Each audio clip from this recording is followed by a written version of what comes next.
សួស្តីបងប្អូនអ្នកនាងខ្ញុំរតនាថ្ងៃនេះខ្ញុំបានមក review ពីប្រភេទមេបាថៃពូជតាំងលម្អរបស់ខ្ញុំបាទអានេះពូជវាយ Platinum ណាបងប្អូនអ្នកនាងមកគូចែកជូនបងប្អូនអ្នកនាងមើលលេងកំសាន្តហ្នឹងហើយ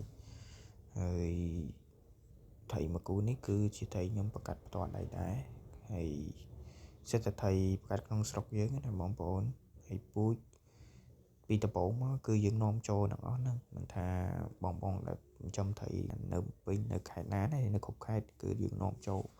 តែពេលយើងប្រកាសបានហើយយើងសិលេចពូជដែលស្អាតធ្វើជាមេបាពូជចឹងណាដើម្បីចែកជូនបងប្អូននៅមើលលេងកំសាន្តក្នុង Channel YouTube ខ្ញុំបាទហ្នឹងហើយបងប្អូនដែលមិនទាន់បានជួយ Subscribe និង Like Share ជួយ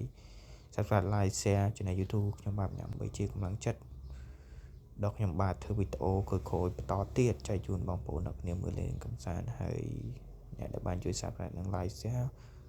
ខ្ញុំបាទមានតែពាក្យថាអរគុណបងប្អូន